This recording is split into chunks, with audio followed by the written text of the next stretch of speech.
Hello, thrill seekers. Welcome to Real Crime Stories, the channel that plunges you into the heart of spine-chilling mysteries, true crime cases, and unsolved enigmas that defy explanation.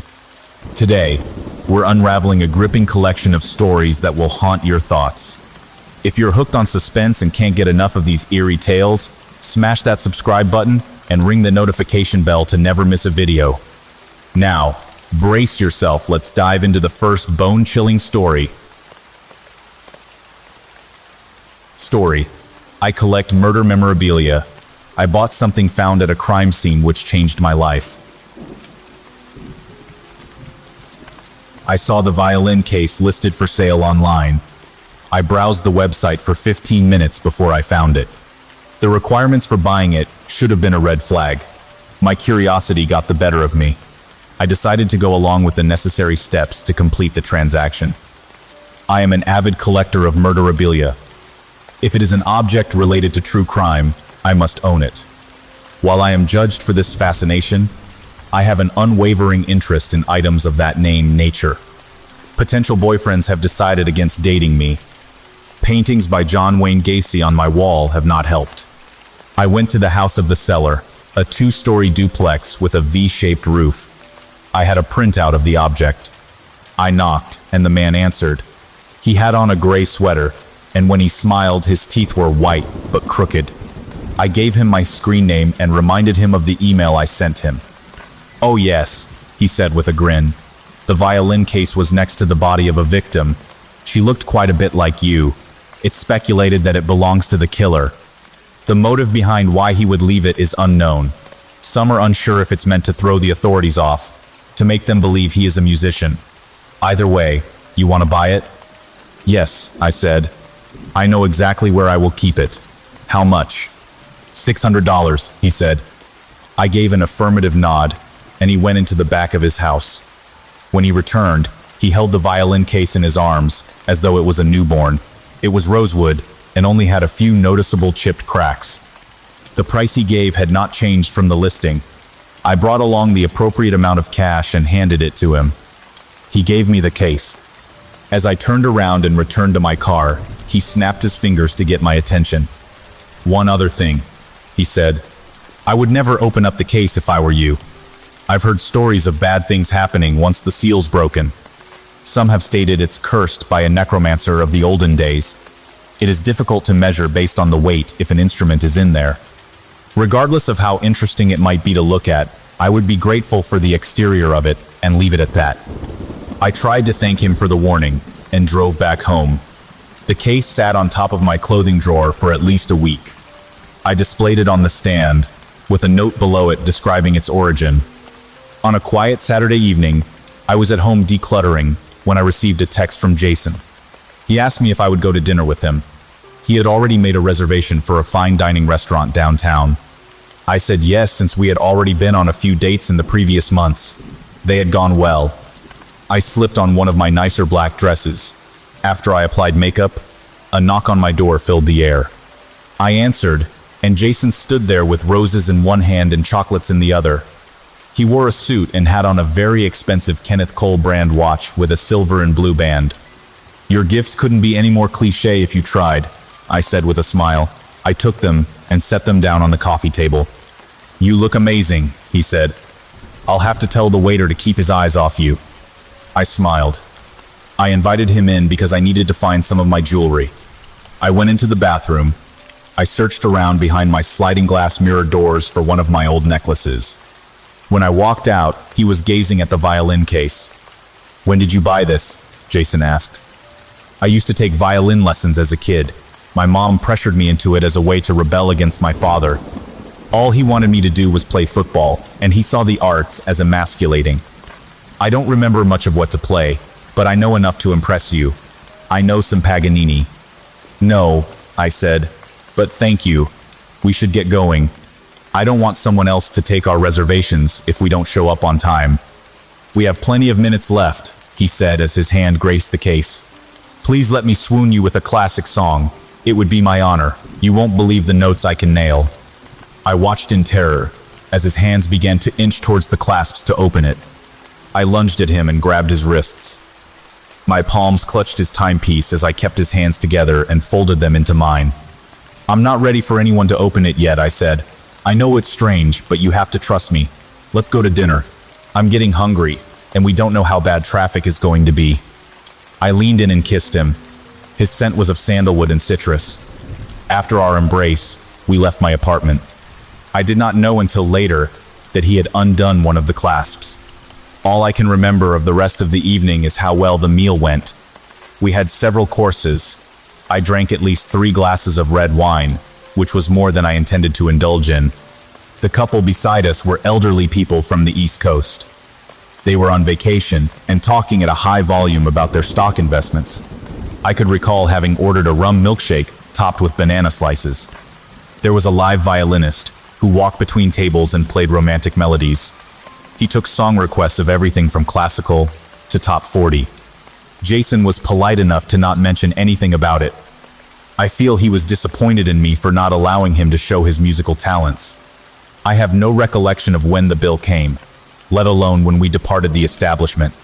I cannot remember if we took a cab or if he was sober enough to drive. I could not recall if we went back to his place first, or if we went straight to mine and made love. I blacked out. When I came to, I was in my bed. A headache attacked every microfiber of my being. Nausea overcame me. I was groggy and felt as though I could have slept for another few hours. The gap of time I had somehow lost disturbed me. I knew there was not enough alcohol in my system to cause such erasure of my reminiscence. I checked my phone for new text messages and did not find any. I squinted in the darkness and noticed the violin case looked different. Someone had left paint marks on it, which I knew were not there beforehand. I sat up and felt lightheaded. I was going to pass out. I turned the lamp on my nightstand to bright. Once my bedroom was illuminated, I saw strange symbols created with crimson fluid on my walls. Moonlight poured in through my window and gave the redness a shimmering quality. I stared at the violin case again. It shifted to the left on top of my dresser. What I could only halfway rationalize as not being blood poured from the sides of the violin case. It was also cracked open. I saw something behind the hinge. It did not look like an instrument or anything mechanical, but something fleshy. I neared it and dropped my phone in a puddle of carmine after I fumbled to try and catch it. The bottom of my feet was slimy with the cherry-hued dampness as I walked towards the case. I took a deep breath. I opened it. I ran to the bathroom and almost slipped on my way there. I threw up in the sink. I crawled over the messy floor in search of my phone. When I retrieved it, I saw that the screen was now scrambled anytime I turned it on. I went to the next-door neighbor's place and begged them to call the police. An old lady answered the door. For a second, I thought I was going to give her a heart attack based on the bloodstains on my skin and dress. I do not remember if it was 5 minutes or several hours before the authorities arrived. They cordoned off my room with caution tape. They gave me a full medical assessment in the back of an ambulance that one of the deputies had called in. They determined I did not have any observable injuries. A uniform with a badge came in and started asking me questions. Her name tag read S. Brown. "Is Jason okay?" I asked. The deputy shook her head. "I'm sorry to say he was under a bridge downtown this morning when we found him," she said. "His body had washed ashore. He may have been floating out there for 2 days." I began crying. A severed human hand was there. The fingers pointed skyward. Adorning its wrist was the same Kenneth Cole watch I was so familiar with. Circling the stump were other pieces of jewelry. I was unable to distinguish them as belonging to anyone I knew. One of the first things she wanted to know was why I had so much crime scene evidence from other homicides. "It's a morbid interest I've always had," I said. "I'm someone with a fascination for the darker side of things. It doesn't mean I glorify the people who commit the actions." "That's not what I'm talking about," Brown said, as she looked at me with a startled expression. "The jewelry and pieces of clothing found within the violin case. They belonged to 20 other victims of the violinist serial killer. Who sold it to you?" I gave her the address I had driven to the day I picked it up. I even gave her the name of the man who had put the piece up for sale. After the interview was complete, Brown told me I could stay in the room. I could not believe that no one had cleaned up the scene. She told me they could send someone out to mop up the place, but it would be another day. I told her I would not cross the threshold of the apartment until then. I would stay at a Best Western in the meantime. There was so much I wanted to ask her. How did the case move on its own? Someone bathed in blood and wrote all those occultist symbols on the walls. Then they escaped without detection. It all seemed so irrational, but I knew she would look at me like I was crazy if I tried to describe everything. I had dealt with something inexplicable and paranormal. No one can convince me otherwise. I used the Motel Business Center to Google if they had apprehended the guilty person. I found that they had knocked on the door of the same house I bought the violin at that day. It was empty. The belongings were all removed. The man had fled. Story: I'm a homicide detective, and I will be the next victim. Over the past several months, I have been wrapped up in a game with a serial killer, although it was more of a blowout and not in my favor. He had thoroughly outdone me, and I still had little to nothing to show for it. I knew the tides had to turn soon, because if they didn't, bodies would begin to pile up. I already knew more people were bound to die, and I couldn't stop it. In my line of work, you have to know you can't save everyone, but I have to try to save as many as possible. I knew I was most likely being watched at almost every turn. I had to be extra cautious when I was around any sort of technology. Even though I know it was impossible for him to hack everything, I had to assume that he could. I had to be creative in sending messages and relaying information to others.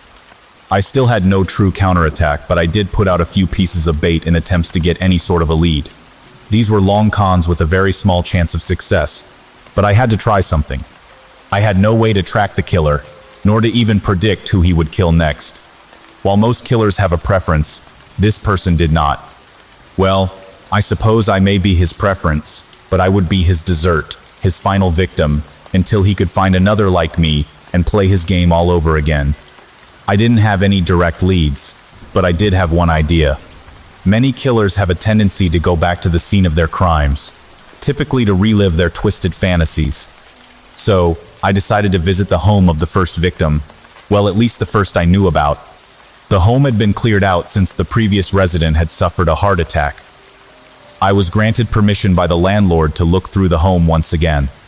My team and I had done a thorough job of checking the place out already, so I knew if I found any evidence it would be from a return visit from the killer. I knew this too was a long shot, but until the killer made his next move, I had nothing else to focus on. So, I entered the home. I opened every door and cabinet, looked in every corner, and I found nothing. It was possible the killer had returned to the scene, but he hadn't left anything for me to find. Instead, I decided to leave something for him. I pulled out a small envelope and placed it in the exact spot he had laid down the first victim. What has inside the envelope? Only a simple piece of paper with 2 words on it: "You lose." Less than an hour after I left the home, my police radio went off. There was a new crime scene. It was a single body this time, an older male. Similar to the first crime, and completely opposite from the second, there appeared to be no outward damage to the body. I could tell the man had been dead for at least a day, perhaps longer. Due to the age of the man, this could have easily been considered a natural death, if not for the way he had been posed. The man was lying down on the floor face up. With his right hand he held up 4 fingers. He was the 4th victim. His left hand was covering his mouth in a fashion that one would do to stifle a giggle. Other than this blatant mockery, there was no other evidence left at the scene. However, this would be the last time he would leave no evidence. My radio went off again, but this time with good news. "Report back to base," the voice at the other end said. Now this would seem to most as a simple thing to say and to follow, but it wasn't. I had to assume the killer had access to my radio signals, so this was the secret code I had made up. As far as anyone knew, I had gone to the first crime scene alone. Even the chief of police believed I had gone alone, but I hadn't.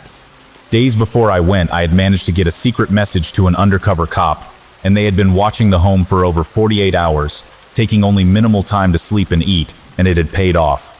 I had a hunch he wouldn't be able to resist seeing what I had left for him, and he assumed that if my attention, as well as the rest of my team's, was focused on a body at the other end of town. Then he could slip in and retrieve what I had left. Now, we had eyes. Someone taking that bait.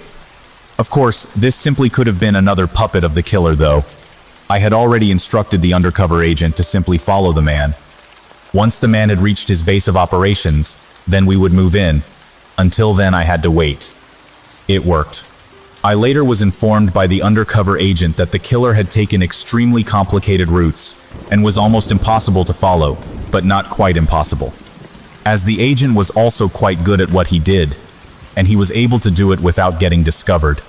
Once the killer pulled into a large building, the agent sent out the second secret code for us to surround his location. We were able to completely surround the building before the person inside had a chance to know what was going on. He had nowhere to run now, or so we thought. As police flooded in through every entrance, they found no one inside the building. His car was inside, stolen of course, as well as many other things, but he was not. We soon discovered a tunnel that was under the building. It stretched far out into a nearby forested area where the killer had most likely left some sort of off-road vehicle. He may have gotten away, but he was no longer in control. He had never intended for us to find his base, but he was smart enough to always have an escape just in case. We found photos of all the victims to this point, as well as many photos of myself. We found fingerprints. Of course, they didn't match any in our system, but it was something that could prove beneficial in the future. We would be able to inform officers to fingerprint on any traffic stop, at least until we got a match. One small slip-up, and he would be ours. As we all know though, some animals are most dangerous when they are backed into a corner. I knew sooner or later he would still come for me. Even if it meant getting caught, he wanted to best me. Ultimate victory would only come to him after he had claimed my life. However, I wasn't his next victim quite yet. After our discovery of his base, the killer went into a full-on rampage. He killed 5 people throughout the next week. These were unlike his previous crime scenes. They were messy, with evidence left in bundles. All of these 5 murders were done with a large blade, likely the same one that claimed victims 2 and 3. He had stopped maintaining the blade, however, as by the 5th victim in his spree, it was obvious the blade had become duller, and much more force had been put into the swings in order to finish off the victims. He left fingerprints, shoe prints, and from the impact and trajectory of the wounds on the victims, we were able to estimate a height and weight range. It was unfortunate we were unable to stop his spree at the moment, but were getting much closer. While the killer was now likely operating out of rage, it was clear he still kept some of his intelligence. It was likely these victims were already the ones he had planned out for the future, and we had simply expedited his process. He knew their schedules, and was still able to catch them off guard, being able to escape before police could arrive. At the scene of the 5th victim of his spree, his 9th overall kill, he left me a message in blood once more. And then there were 2. I was always to be his 10th victim. He had planned to toy with me more, but I had ruined that for him. In his mind, he could still win if he were able to kill me. I couldn't win this game. 9 people had died on my watch. I could never feel victorious knowing that. All I could do is stop him from killing anyone else. If it took my death to finally end this all, then that's all that mattered. Ironically, most killers get caught by doing something completely unrelated to the killing itself. So, I could have surrounded myself with armed police at all times and waited for him to slip up, but I knew he would kill more if I did this, just to send a message. No, I knew what I had to do. I had to face this monster alone. I knew exactly where he wanted me to go as well. It was time for the final showdown.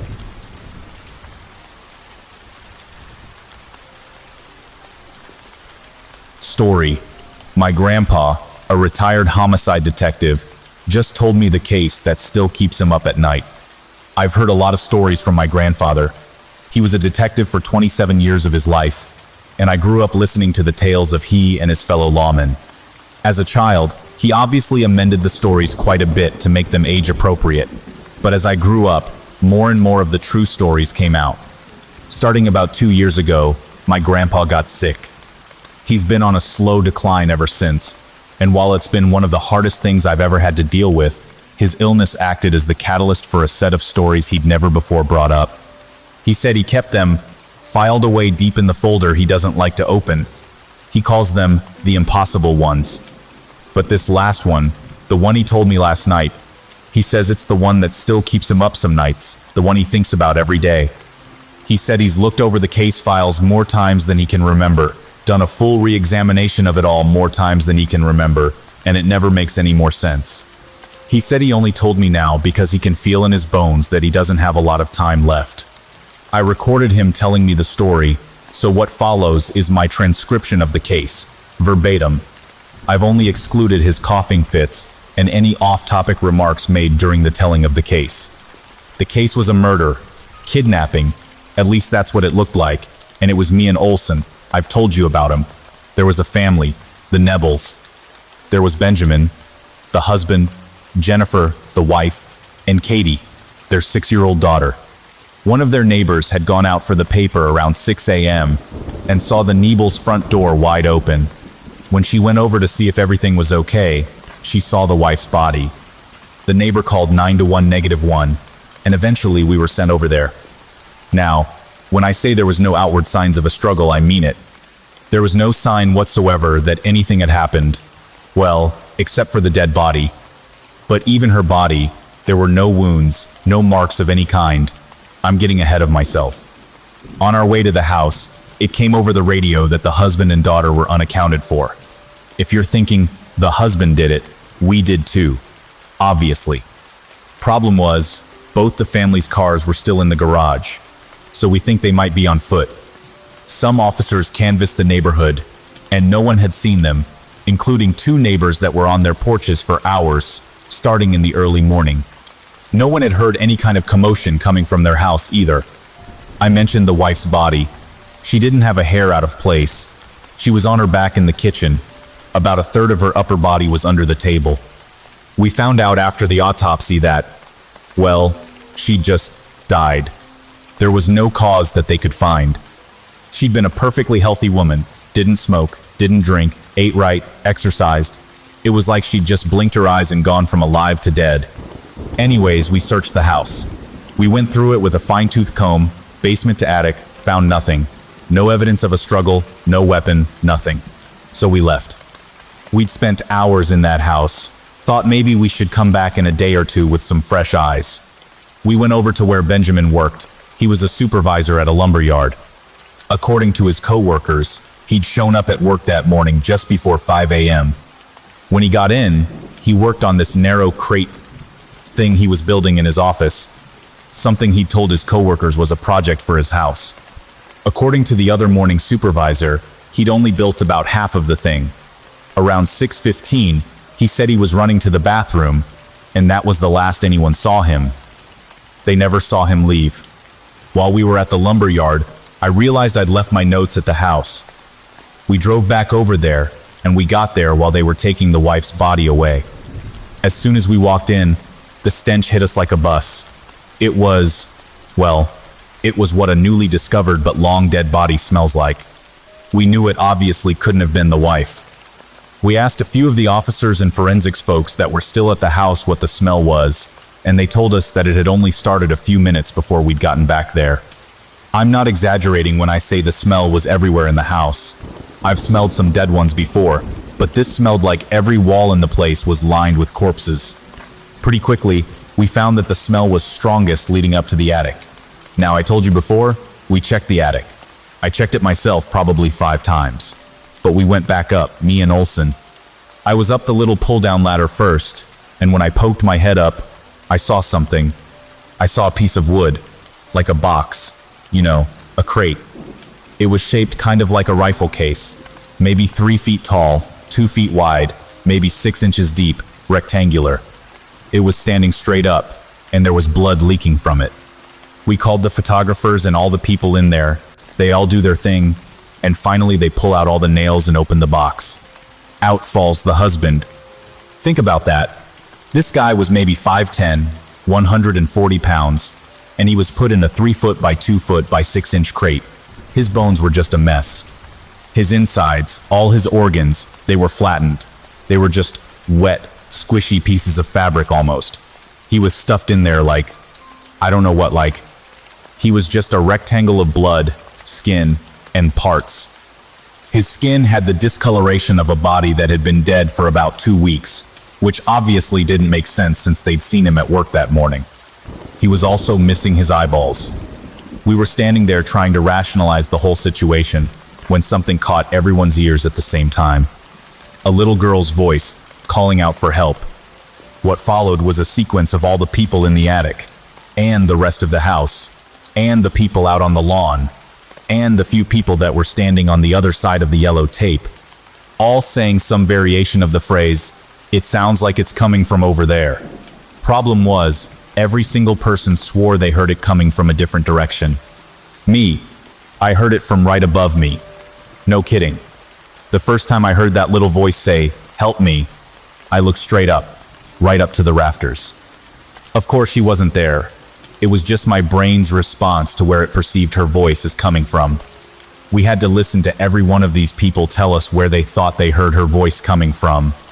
People swore up and down they heard it coming from the kitchen cabinets, the bedroom closets, the refrigerator, the tank behind the toilet, for God's sake.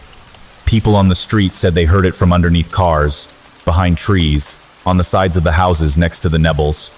Everyone heard her voice for about 1.5 minutes, 2 minutes tops. And then it just stopped. About 2 weeks after that day, the wife's sister had a funeral for Jennifer. It went fine. They buried her, all that. The husband's remains were cremated not long after that and put on display in a different part of the cemetery. I don't remember exactly when it happened, but at some point over the few weeks after he was cremated, someone stole his urn. It was missing for about 6 months, and then one day we get a call, find out a groundskeeper at the cemetery had called in. The wife had been dug up and posed like she was leaning against the grave, just relaxing. She had the urn in her hands, but it was wrapped in skin. Well, they tested it, and it was the husband's skin. They'd pretty well reconstructed the man after he poured out the crate, and he hadn't been missing any skin. And remember I told you his skin was discolored? Well, this skin was perfectly preserved. And inside the urn, with his ashes, there were 3 eyeballs. Only one of them was the husband's. It's been, what point 2 years. I still hear that girl's voice calling out sometimes. And I don't mean my memory or mind is playing tricks on me. Ask your grandmother, she's heard her. The same 6-year-old voice. And then, I remember it was May 12th, 2007. I was going to pick up a pizza for us. I saw that girl. I saw Katie Nebel. I don't mean I saw her grown up. I don't mean I saw a little girl that looked like her when she was young. I mean I saw that fucking kid. She was standing outside the Walgreens right by our old house, crying. I pulled over and got out of the car, and I started to walk up to her. I can't explain how I felt in that moment. I was nauseous. I was so afraid, terrified, more than I've ever been. She looked right at me and said in that same voice, "Help me, please." I don't know what the hell happened, but she just disappeared. I never took my eyes off her. She was just there, 1 second, gone the next. I thought I was losing my mind. I was seriously worried about my mental health. But then, about an hour after I got back home, the phone rang. It was Olson. Hadn't talked to the son of a bitch in 5 years, and he called me that night. Said he saw Katie Nebel sitting on a bus stop bench, crying. He lived on the other side of the country. Killed himself the next day. My grandpa took a deep breath after that. There's never a good ending to these stories, I know. If there was, they wouldn't be the impossible ones. I'd have figured them out one way or the other. And I know I've told you some others, but that girl's voice still wakes me up in the middle of the night. Sometimes I hear it from downstairs, sometimes from the bathroom. Sometimes I'll be laying on my side, facing away from your grandmother, and it'll sound like it's coming from her mouth. We never found a trace of that girl. Nothing. I told you what they do with those cases. The goddamn it. I'm sorry. That's it. That's the worst one. Some of the other ones might sound worse to you, but that's the worst for me. Okay. He told me he didn't want to talk about it anymore, and said now that he told me, he'd never talk about it again. I told my grandpa about the response he got from his case I posted last week, and he was thrilled. Going through your comments together, put a smile on his face like I haven't seen in some time. He saw that so many people wanted to hear more of the impossible ones, and he encouraged me to transcribe more of the cases he told me about, in addition to agreeing to both tell me more and answer any questions you may have. So, here we go. Back before me and Olsen were partners, I was with this guy, Manthe. He was a weird son of a bitch, but he was good at the job. He'd been on about a decade longer than me, and he taught me quite a bit, as a matter of fact. He's the one that told me there would be times when I wouldn't be able to solve the case. He said it wouldn't be because of me or a lack of skill or anything like that. Wouldn't be the evidence, wouldn't be the witnesses. He said there'd be times when, how'd he put it? You'd have all the pieces of the puzzle, you know what the puzzle should look like, but for a reason you don't know and can't understand, they just won't fit. Back in the late 80s, we drew a suspected homicide at this apartment building. Real pile of shit. Neighbors had complained about a smell coming from one of the units, so some officers went to check it out. Ends up we get called. The girl was found wrapped completely in dental floss. I mean, each of her fingers and toes were individually wrapped, as were each of her limbs and her torso and her ears and the rest of her head, and then another layer went over everything. It was wrapped so none of her skin was visible. Can you imagine that? How long that must have taken? There were no weave patterns either. They just wrapped it around once, then continued with each new wraparound touching the one before it. How much floss you think that took? Hundreds of rolls, if not more. Thousands maybe. Never seen anything like it but that one time. Anyways, they identified the girl. She was some kid, 17 years old she was, from a couple states over. If I remember right, her name was... what was it? Kelly. That's it. Now, the guy who lived in the apartment hadn't been seen around the building for a few days. We talked to the neighbors, people that lived on the same floor, a few others maybe. Apparently, this guy, his name was Lucas. He kept to himself. We went to talk to the neighbors. None of them knew his name, and a few of them, they'd go, "Oh, you mean the guy from whatever unit he was in, 512 I think, whatever it was. Guy is an asshole," or something to that effect. He never talked to anybody, never nodded in the halls, nothing. He'd lived in the building 6 years, but for about the last year, 10 months or so, no one had seen him. His rent was paid by check through the mail, and he'd had his mail forwarded to a P.O. box. So the scene. His apartment was dark. We'd shown up there in the morning, about 9 a.m., but his apartment made it feel like it was midnight. He'd painted the windows black, the same with the walls. But on the walls were, you know those cliche ransom letters, where all the words are made up different letters cut out of magazines? It was that, but over every inch of every black wall in the place. The messages were disturbing. I don't remember what it all said verbatim, but they were just these long, sort of vague confessions. It's almost the end. He's coming for me. Please stop, that type of stuff. It was a 2-bedroom apartment, and floor to ceiling, wall to wall, it was just hundreds and thousands magazine letters making words that formed this guy's pleas for help. Fingerprint folks came in and did their thing. Like I said, this guy lived alone. Never had a noise complaint. No one ever saw him with anyone else. Neighbors in the next units over and across the hall never heard a peep from his apartment, not even a television or radio. But somehow, there were no less than, what was it? 0.9. Oh, some odd different fingerprints all over his house. Weirder than that is that all the fingerprints were all carefully placed. Like one person went up to the table, wall, refrigerator, door, whatever, placed their thumb down, then another person came up, placed their finger down, and so on and so forth. The entire apartment, every surface had these fingerprints, intricately placed, evenly spaced.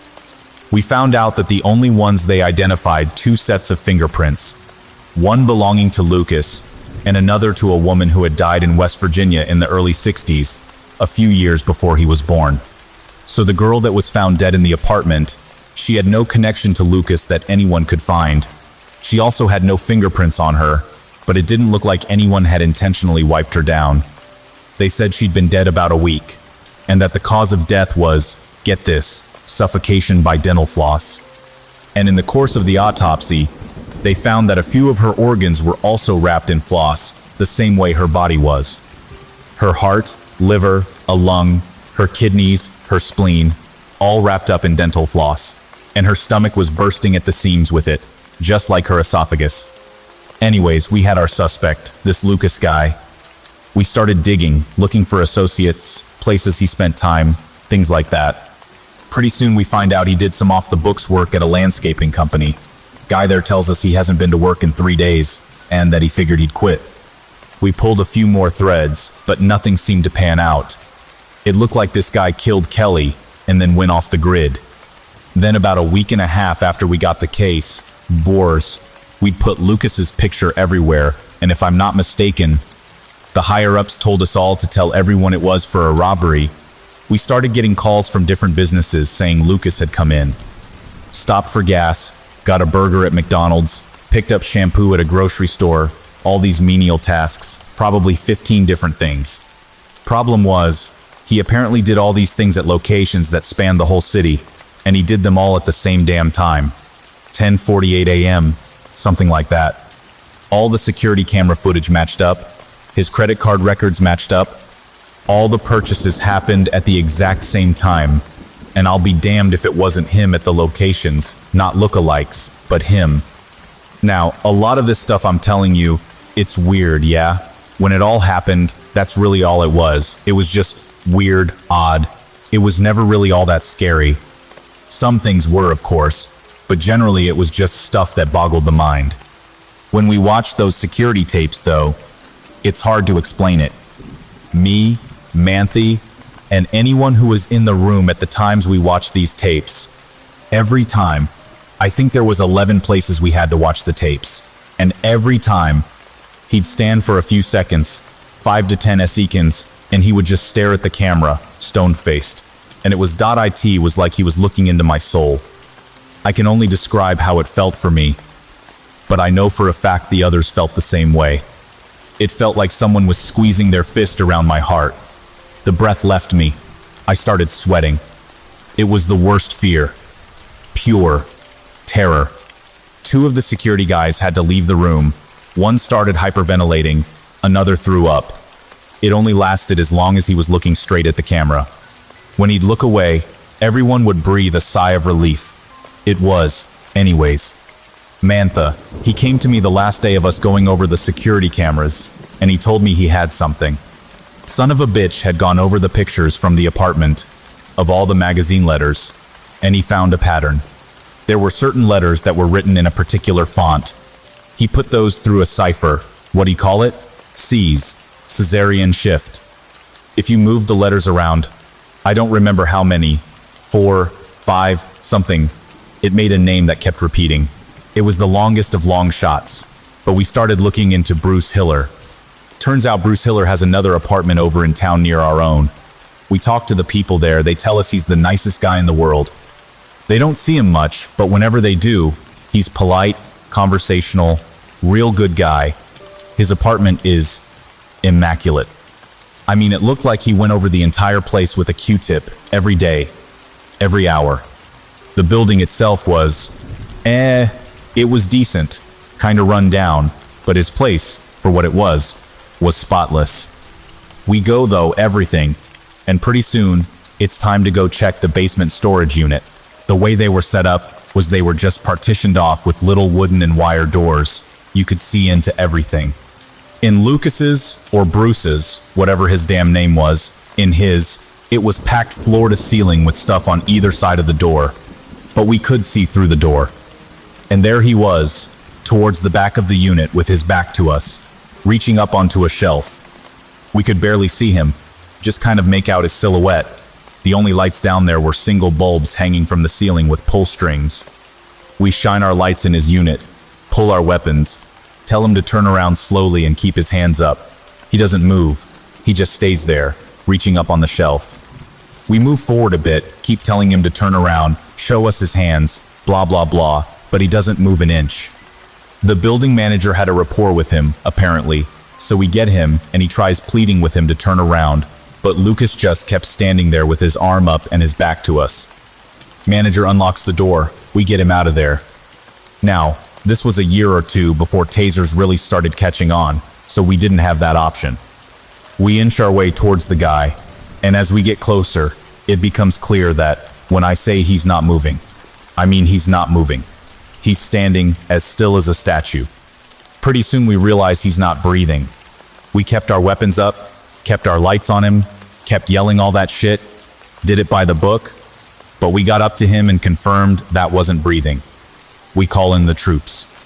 When it was time to move the body, they had to tip him. It was like rigor mortis had set in while he was reaching up to the shelf. It was his face, though. He.it was the most anguished, terrified look I'd ever seen. Picture yourself screaming at the top of your lungs, and think about what your face looks like when you do that. That was his face. We asked the people who lived above his storage unit if they'd heard anything. Of course they hadn't. When Mantha saw the guy, it did something to him. I mean, I saw Lucas's face. It scared the Christ out of me. No two ways about it. Gave me that same feeling as when we watched the security tapes. But Manthe, the guy never said another word. Ever. Never spoke to me, his wife, his kids. Never said another word as far as I know. Last I heard, he was living in an old folks' home. Poor son of a bitch just looks out the window all day. That was some years ago, though. I hope for his sake he's dead, terrible as it sounds. They did an autopsy, and, well, it was something with his heart, blood pressure, something. But what it came down to was that he was literally scared to death. I didn't think it was real, but they assured us it was the only explanation. That was it. He died. We never found anything else on his connection to the girl, why he had an alias, why he had a second apartment, nothing. We did find what the tip of his finger was touching when he was reaching up on that shelf, though. There was a ball of dental floss, maybe the size of, I don't know, a racquetball, you know, one of those bouncy blue ones? Got a call a day or two later. They told us that inside that ball of floss, 7 human teeth. Far as I know, none of them have ever been identified. It was, 19.93, I think. You know, after a while these things start to blend together. Dates, some names. And I'm an old man now. That doesn't help. But I remember the important things. I don't know if it's that I just have a good memory, or if these things were just burnt into my mind. Ah well, no matter. We drew a body in a department store, Kohl's department store, you know, the one right up there on North Avenue. Well, this one started off weird right off the bat. Someone placed the call for the body at about 2 in the afternoon. This is a department store that opened at 9 in the morning. 8, whenever, but it had been open, people walking around the place, for hours. So we think, okay, maybe the body was hidden somewhere in the building.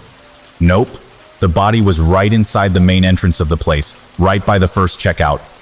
Someone must have dropped the body there and took off, right? These are all things we're thinking on the drive over. The body was posed. There was no way someone had been in a rush when they did it, and there's no way that people just didn't notice someone doing it. It would have been impossible to miss. Did I mention it was a kid? Yeah, he was maybe 11 years old, the pose was. Remember we watched The Exorcist? When the girl comes down the stairs, bent over backward, walking on her hands and feet?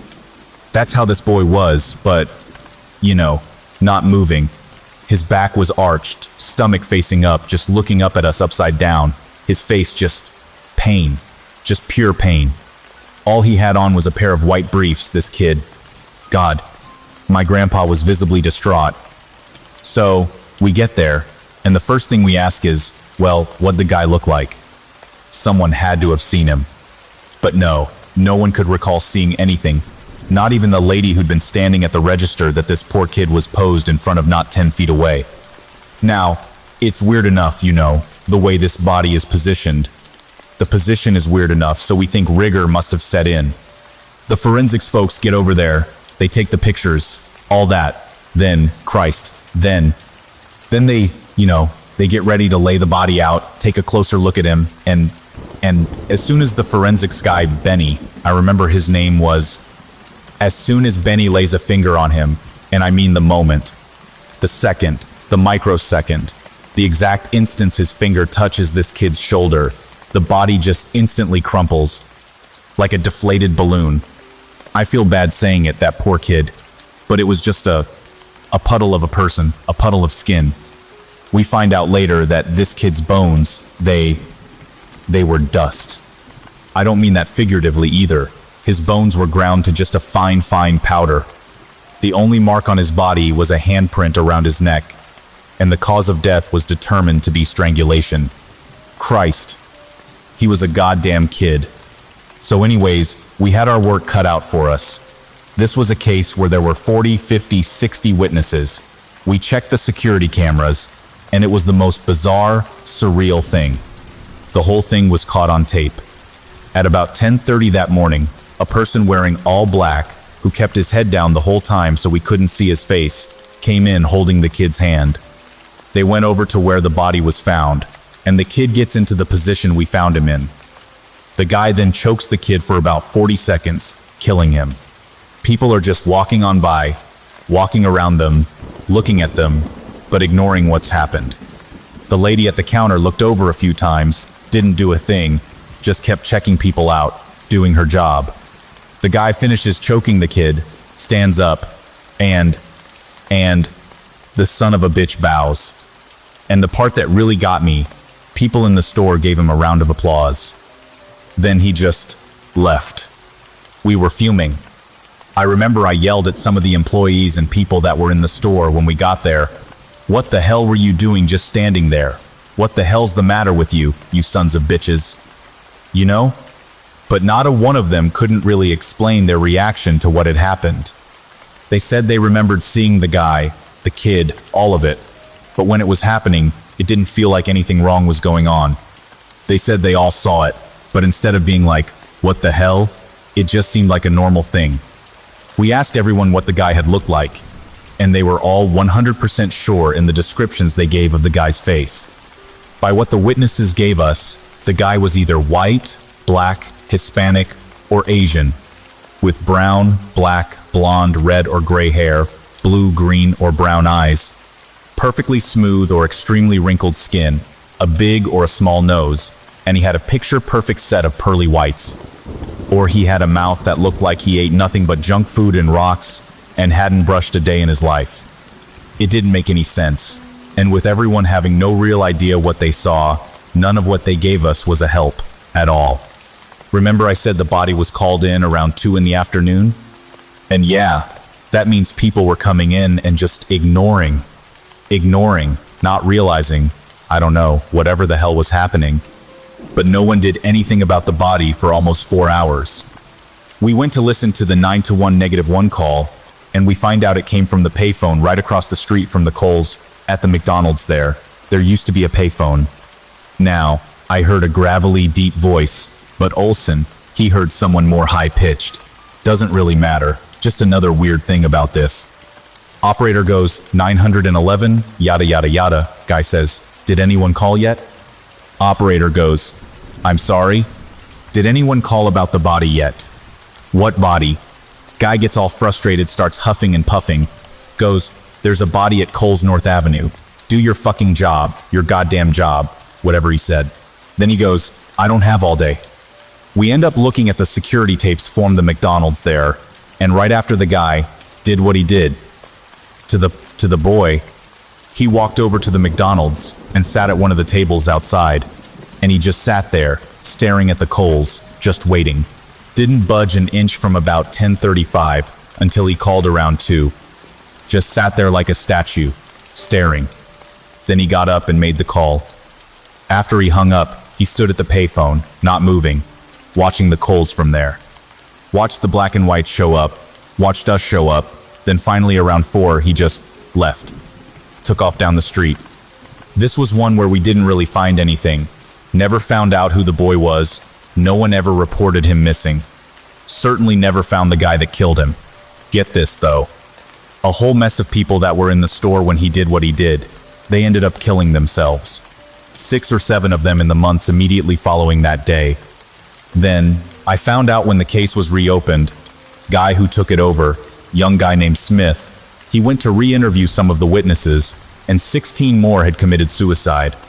Guy didn't just kill the boy, whatever he did, whatever he was, he took a whole lot more people with him. That boy though, I'll never get that sight out of my eyes. The way he was posed, I thank God I never saw anything like that again. Some of the other cases might have affected me more overall, but that was a sight that was the one. Apologies for the delay. When I posted the last 3 entries, my grandpa was elated. We spent so much time going over the comments, and it brought him a joy I haven't seen in a long time. His health took a brief turn for the worse in recent weeks, and he made me promise not to post any more transcriptions of our conversations without him being able to sit down with me and watch the comments roll in. I kept that promise. Luckily, he's back to where he was when we started this whole thing, which still isn't great, but it's better than he has been recently, and I'm proud to present the 4th impossible case. It's not always people, you know. The impossible ones weren't limited to just people. Back in the late 80s, early 90s maybe, we caught a call. A suspected murder had taken place. Mail had filled up the mailbox. Eventually, someone called the police for a wellness check. Some uniforms go to check, look through the window, and they see blood on the living room carpet and ceiling. They go in, clear the house, we get called. I remember the phone call. It was the same as the calls for the impossible cases. Yeah, Grandpa's name. It's another one. We could always tell how shitty our day was going to be by the tone of voice of whoever called us. It was me, and a temporary partner I had, this guy Malloy. He'd come over from across the state, but like every detective, he was familiar with the impossible ones, though he said at his last shop, they were referred to as the unexplained. Different name, but the same mind-boggling bullshit. Anyways, we pull up to the house and find everyone standing outside it. We get out of the car thinking they're just trying to preserve the scene, but then we see that everyone is real on edge, jumping when we shut our doors, staring at the ground, you know, just acting real antsy. We ask them what's going on, but no one will say a word. We go around asking if the house has been cleared, and finally a uniformed, looked like his first day on the job, nods his head a little bit. Malloy and I go in the house, and, you know, it looks normal. Just a normal suburban house. There was a stain on the living room carpet, and it was very clearly blood. It was made all the more obvious by the fact that there was blood dripping from the ceiling. You ever seen a ceiling with flood damage? Where it looks like dropping a feather on it from the other side is gonna make it come crashing down. That's how the spot above the stain was. It was dark red and looked thin as wet tissue. So obviously, we think there must be a body upstairs. Based on the call we got and how the folks outside were acting, we were expecting something real. You know, something real gruesome. We go upstairs, figure out which room the stain is below, but when we walk in, there's nothing. Room is normal. Not 2 seconds after we open that door, that's when we first hear it. Tap, tap, tap, tap, tap. The best way I can describe it is like they tap their pinky, then a half second later their ring finger, then middle index thumb, boom, boom, boom, real fast. Malloy and I both spin around. It sounded like someone was tapping on the wall in the room across the hall from the one we were in. Now, the door to that room is closed. We'd been informed that this woman lived by herself, didn't have any kids, no husband, not even any family that lived in the state, so there shouldn't be anyone else there. Malloy and I draw our weapons, start doing the whole open the door, show us your hands, yada yada yada thing. But no one responds. We stand there long enough with our weapons pointed at the wall. I was pointing at the door. Malloy had his trained on the wall. We stand there long enough and don't hear anything back, that we start wondering if we just heard something from outside or something. The unis had cleared the house, and they'd never done us wrong before, but with how weird they were acting, we wanted to be sure. Just as I start to take a step to pass Malloy and move toward the other room, we hear it again. Only this time, it sounded like it was in the room on the other side of the wall from the one we were in, you know, on the same side of the hall, just a door down. I yell out, "Police! Step out into the hallway with your hands up." And again, no response. This one comes from the opposite wall from the previous one, which would put whoever was doing it on the steps leading upstairs. Malloy was still standing in the doorway, so he took a step and leaned over to take a look, then looked over to me and shook his head. There wasn't anyone there. The next set of taps, that same pattern, they came from above us, like in the attic. Then higher up on the wall by the stairs, then down the hall, then from underneath my feet like someone was tapping on the ceiling in the living room, then back on the wall in the opposite room. Over and over and over and over and over and over. Sounded like a miniature stampede was happening all around us. It lasted about 30 seconds, then as quickly as it started, it just stopped. Malloy and I stood there for a good 10 minutes, guns up, arms aching, wondering what the hell was going on. When we both finally calmed down enough to act rationally, we went through and cleared the house again. Attic, top floor, ground floor, basement. We did it ourselves just to make sure it got done thoroughly, and there was no one. House was empty, except for us. So then we have to deal with the fact that the ceiling in the living room is leaking blood, but there doesn't seem to be a source. The bedroom where the leak should have been, where the body should have been, there was a throw rug in there, over the hardwood floor. So we moved the rug. There's a little door type thing, I guess you'd call it. Little door in the floor, maybe the size of a pack of cigarettes, with a hinge that's flush with the floor. I open it, shine a flashlight in, but there's nothing there. No source for where the blood could be coming from. And even after we had some guys come in and take out the floorboards, I took out the insulation, and it was dry. The material that made up the ceiling, while it was soaked with blood on the bottom of it, it was completely dry on top, which, it's impossible. It's like the source of the blood was in between a half-inch, inch-thick piece of plaster. That was a hell of a long day, I'll tell you. So, it's late now, probably 2:30 in the morning. Malloy and I are still at the house, looking around. We finally got a few people to come in, fingerprint folks, photographers, they're getting their jobs done. Me and Malloy are standing in the kitchen when he goes, "Did you hear that?" I hadn't heard a thing. He goes, "There it is again." I'm straining my ears trying to hear what he's hearing, and when I turn to look at him and ask what he thinks he's hearing, I won't lie to you, my heart skipped a beat. Malloy was standing there, staring straight ahead into my eyes, but it was like he was looking through me. His face had gone completely limp, slack, and his eyes looked like they'd been turned off, like there was no life behind them. His mouth hung open like he was just totally brain dead. "Malloy?" I say. He just stared through me, to the point that I looked over my shoulder to make sure no one was behind me. When I turned back around, Malloy was pointing to the basement door. I looked over and saw that it was closed.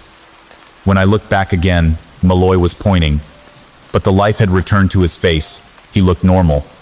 I asked Malloy what the hell had happened, and he just said, "You didn't hear that?"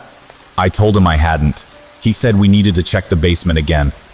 We head over and open the door, only now the lights wouldn't turn on. They'd worked fine the entire day, but all of a sudden now, nothing. We get our flashlights out and head down. I asked him why we're checking the basement again, but he just kept saying, "We need to check the basement again. You didn't hear that?" We get down there, and everything looks the same as it had all day. Tap, tap, tap, tap, tap. The taps sounded like they were against one of the metal racks that lined the basement walls. We shine our lights all around. There's nothing. No one. Tap, tap, tap, tap, tap. This time it sounds like it's on a cardboard box. "You didn't hear that?" Malloy says again. The tapping starts all around us. It's on metal, cardboard, plastic, wood, drywall, plaster. It gets to the point that it's deafening. I shine my light all around, and it eventually lands on Malloy, who had at some point moved to the corner. He had that same dead look on his face again, and he was pointing towards the ceiling, just behind me. I consider myself something of a brave man, but in that moment, I was about as scared as I could have been. I did not want to look behind me. It felt like something was there, looking at me, waiting for me to turn around. "You didn't hear that?" Malloy said again. "You didn't hear that? You didn't hear that? You didn't hear that? You didn't hear that? You didn't hear that?" He just kept repeating it, over and over and over. Then he started slurring his words, like he'd sound if he was drunk. I'm yelling out at him to shut his mouth, scared out of my mind. And so, there's already been a lot of this that makes you scratch your head, say, "What the hell?" But then, I can tell my grandpa is reliving this in his head. I worked up enough courage to turn around. Malloy was still repeating that over and over, but I turned around and looked up towards where he was pointing, and there was a spot of the plaster in the basement ceiling that was newer than the rest of it, the same size as that little door in the floor on the second level. We'd been through the house more times than I can remember, and neither of us had noticed that door until now, which seemed unlikely.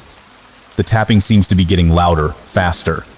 I got Malloy yelling over and over, and I'm so afraid, I think I might piss myself. It gets so loud that I cover my ears, start hunching over. I mean, it sounded like you could have heard it on the other side of the neighborhood. Then it all stopped again. I looked over to Malloy and saw him sobbing into his hands. Then he walked up the basement stairs without saying a word. I wanted to get the hell out of there, but at the same time, I didn't want to skimp on my duties. I yelled up the stairs for a few of the construction guys to come down and take down the entire piece of plaster that spot was on. They unscrewed the screws, and when one side of the piece was lower than the others, a little bag slides out and falls to the ground. The bag had fingers in it. 3 fingers. If I remember right, they were .it was an index, ring, and pinky finger. We eventually went back upstairs, and when we did, there were spots, like the one in the basement, all over the place. The ceiling in the living room had stopped bleeding, but now we had more of these spots. Must have been 5 or 6 on each level of the house. Inside each were bags of fingers, formed pinky to thumb. We had them all tested, and far as we could tell, at least some of them belonged to previous owners of the house, going back decades. Turns out that everyone who'd lived in the house had died. One of them was a suicide, but the rest were natural causes. It was odd, because all the fingers were in perfect condition, like they'd just been removed from the body and decomp hadn't started yet. Doesn't make any goddamn sense. Malloy, that poor bastard. He quit the job the following day, refused to talk about what was going on in his head during that day. He tried committing suicide twice that I know of. Now he lives with his daughter in Monterey, California. In the few years after that day, I tried to check in on him from time to time, and he would apparently have these fits where he just screams, "You didn't hear that?" over and over. I was supposed to go back to that house a few days later. I showed up, and when I got to the front door, I just couldn't do it. That fear set in again, made me feel like I was going to pass out. I knew right from the jump this one didn't have an answer. I still did my due diligence, did what I could to find some answers, but I refused to go back in that house. Oh, and the woman, one who lived there? A neighbor down the street had seen her walking the morning we got the call, so several days after she'd stopped getting her mail for whatever reason, even though she was apparently home. She'd walked down the street and onto the main road. We tracked her security tapes, but she turned the corner from North Avenue on 92nd Street and just vanished. Poof, into thin air. Wondered for a long time what happened to her. Then one day, almost 7 years later, we get a tape in the mail. It had been sent to the precinct, addressed to both me and Malloy. It was a security tape from a gas station. The timestamp was the day after we'd been to her house, so the day after she'd vanished, about 2 hours after. Across the street from the gas station, some folks were doing some tree work. That woman had walked up to the area these folks were doing the work, set her purse down with her ID on top of it, leaned forward, and went headfirst into a wood chipper. Messed up, right? Well, even more messed up than that? The tape came from a gas station in Florida, about 1,200 miles. Never did figure out how she got from the corner of 92nd and North to Tampa Bay, Florida in under 2 hours. A couple days later, I went back to my grandpa's, and he got me immediately excited for his next case. You know, I should probably tell you about the very first impossible case I ever had. Both my grandfather and I appreciate everyone's well wishes, truly more than words can express. Posting these stories has become something he gets excited to do. In his words, knowing I can finally get the word out on all the weird shit that goes on in this world, not having to worry about the department biting me in the ass, it's good. It feels good. I know I won't be kicking around much longer, but if these folks really enjoy reading about the cases, I can't think of a better way to spend the rest of my time until I punch my ticket. Make sure you tell them thanks from the old guy with the weird stories. So the very first one, the first impossible one, that was, 76, 77? Somewhere in there, around a year after I made detective. Anyways, I'm sitting at my desk when the sergeant comes up and whispers something to my partner. This guy Manthe. I think I told you about him before. You know what happened to him. So Sarge whispers to Manthe and heads back to his office. Manthe just kind of hangs his head a bit. I ask him what's going on, and he stands up and tells me to follow him. We go to the car, and on our way to wherever we're going, he gives me a little speech. Now, I'm paraphrasing here. I've been a detective 11 years now, Steve. My grandpa said it was fine if I used his name. I've solved a lot of cases. I'm not the best detective there's ever been, but I'm damn good at my job. Generally speaking, if there's a murder, I'll get the guy, or gal. One time it even ended up being a dog. But you get what I mean. But sometimes, he says, sometimes there's cases you can't solve, no matter how good you are. Sometimes things just won't make a lick of sense. The clues will take you to a dead end. The evidence will just raise more questions. You know, when you do a puzzle, sometimes you'll have the box there so you can see what you're supposed to be putting together. It's like you're doing a puzzle. You know what it should look like. You got all the pieces on the table in front of you, but they just don't go together. There's no reason why. They just don't. The department doesn't like word of these getting out. You're not under any obligation to not talk about them. Don't think I'm trying to scare you or anything. They prefer to keep them quiet. Don't want to scare the people, you know? We got a name for M around the department. Just a dumb little name. We call M the impossible ones, because that's what they are. No two ways about it. They're impossible. You might have heard someone mention them before. I had. I'd heard the term impossible one in passing. Never really knew what it was about. So Steve says, we're headed to one now. I knew it was just a matter of time until we caught one. Sarge got the details from some of the unis down there. We drove out to Oak Creek. You know, the farmland out there. We had to drive down this long dirt road between two giant plots of corn stalks, and finally this house comes into view. Got the black and whites parked all around it, yellow tape, the whole deal. We pull up, and the lieutenant was there, which, you know, I wasn't used to that. Manthe tells me, whenever we get a weird one, they send out a higher up. LT just shakes his head and tells us good luck. So, you know, we walk past the tape, everybody's out there doing their jobs. There's a group crowded around this big flagpole they have. We're walking up to the house to talk to the responding officers, and I overheard some folks talking about how it just doesn't make sense. You know, how is it possible? Stuff like that. So right away I'm getting that something is off, but I still don't know why we're even there. We get in the house, and a few unis are standing in the foyer. This house.it wasn't a nice place. There were no walls, or, well, no drywall. It was just the slats, like someone had started building the house but given up halfway through. We go up and ask for a rundown of what's happened, and two of the officers tell us to follow them upstairs. One of the unis says, I've been on the job about 2 years. I've seen some messed up things, but this has got to be the worst. They take us up to a bedroom on the second floor, and before we turn to go in, the uni says, brace yourself. I don't remember what I was expecting exactly. Probably a whole lot of blood, Gus, you know, something like that. But there wasn't any. There was no mess. The room was absolutely immaculate, like they'd gone over it with a toothbrush just before we walked in. The bedroom was empty except for a small, almost like a television tray, you know, that stands up. Yeah, there's one of those, and there's medical supplies on it. You know, bandages, wraps, scalpels, scissors, sutures, all of them clean as a whistle. But the body, there was a body on the floor, sort of halfway leaning against the wall. The feet had been sewn on. They were much paler than the rest of his body, you know. Like the feet clearly came from another person. Again, there was no blood. But at the same time, there was evidence that the operation, if you want to call it that, happened in that very room. Weirder yet, one of his hands had also been stitched on, but just one of them. This body's right hand. It belonged to its original owner. Ha! And it had a stitching needle and thread in it, like the son of a bitch had been doing this to himself. Problem was, his feet and hand, the ones that actually belonged to him, were nowhere to be found. As freaky as this was, it was the smell that was the worst. It was the most rank, putrid, dead body smell I've ever encountered, and I've smelled quite a few. Now, later, they did an autopsy. The cause of death couldn't be determined, but the level of decomp on the outside was, hours.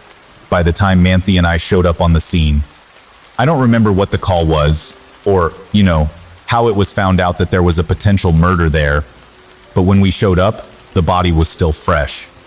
They did the autopsy not long after that, and the decomp on the inside of the body, his organs and all that, at least a month. Like he'd been sitting against that wall for a month. Now, I don't know how much you know about human decomp. Hopefully not much, but it happens in stages. Right after a person dies, first few days, not too much happens. Then they'll start bloating and all that. After about a week, the skin will start to turn black. And like I said, none of this had happened yet.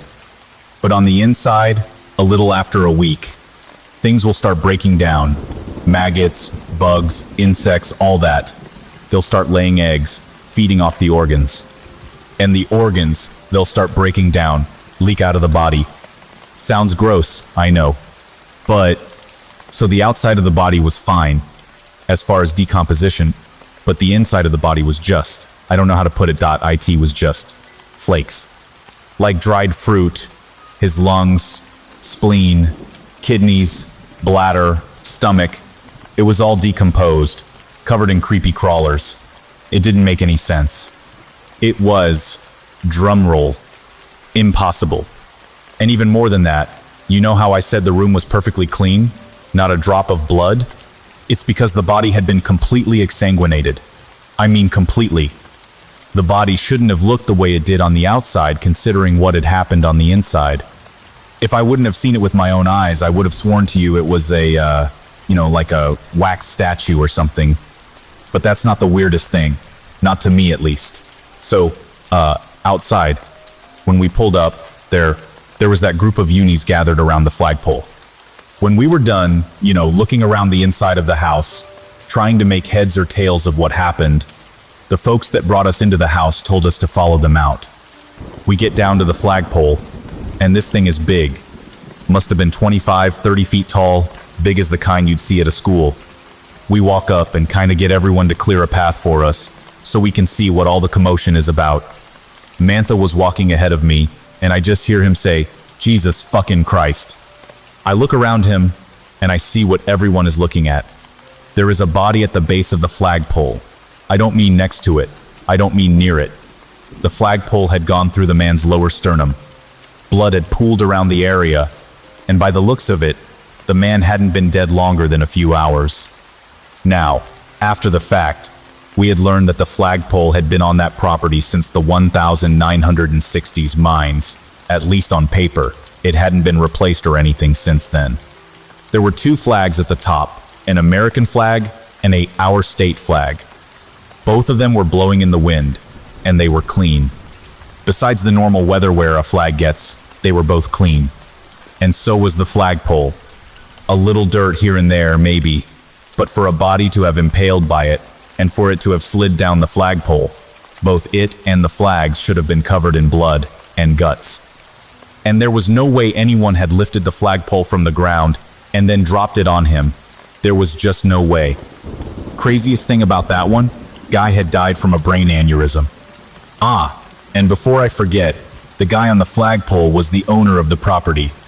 The guy inside, sewing on new hands and feet for himself, never identified, and neither were his new extremities. My grandpa then said, "Well, now you know the first one. Next time you come over, I'll tell you about the very last one. Don't worry though, there's still a few in between them." I was also considering putting a call out to some colleagues. I'm sure there's cases in other states and departments even I've never heard of. As always, my grandpa and I read the comments on these posts together. He absolutely loves hearing what you all have to say. He loves your theories. He very much appreciates your well wishes, but he rebuffs the claims that he is an exceptionally brave man worthy of commendation. I just did what the job required. The brave ones are the ones who were more affected by the impossible ones. Those guys and gals who are still around today, even though the cases took a part of them, a bigger part than they ever took from me. They're the ones who should be getting the praise. The partners I had over the years who were never the same after one of those cases hit our desks. Tell them I appreciate it. but they would all do the same things I did in those situations. For whatever reason, I was just lucky enough to not be in the direct line of fire when a case like those took one of us down with them. Just luck, that's all. Alright, I got one for you. In my whole career, I only ever dealt with one serial killer. You know, not that we were hoping there'd be a serial killer on the loose. Of course not, it's just, those are the cases that make careers. This was about 2 years before I was planning to retire, so, what, 99? 2000? Somewhere around there. If I could bag a serial killer, it would be the cherry on top of my whole career. I should have known right from the jump it was going to be an impossible case, but, well, I don't know. I hope in the benefit of hindsight, I suppose. In the department, just amongst ourselves, we called this sick son of a bitch the backwards man. Ah, hey now, we never claimed to be creative types. We called him that because we caught him on camera a few times, a bunch of times actually. He'd approach his victims, but he'd walk up to them backwards. He'd stand with his back to them, and he'd talk to them. He always wore the same thing, a long black coat with a big hood pulled up over his head. Winter, summer, didn't matter. Always wore the same thing, always walked backwards. Now, if you're walking down the street and you see someone walking backwards towards you, what are you gonna do? You're gonna get out of the way of the weird son of a bitch, right? Not with this guy. He'd walk up to these people and they'd stop. They'd talk to him, talk to the back of his head. After they'd talk for a bit, 20, 30 seconds, he'd take off in the opposite direction and they'd follow him. We tried following him on the cameras, and this is where it gets real weird. Downtown, you know, they have all kinds of cameras on the streets. There was one. Middle of the day, he took someone. We got the footage from 6 different cameras. He walked up to this guy talked to the back of his head for a minute, and they started walking.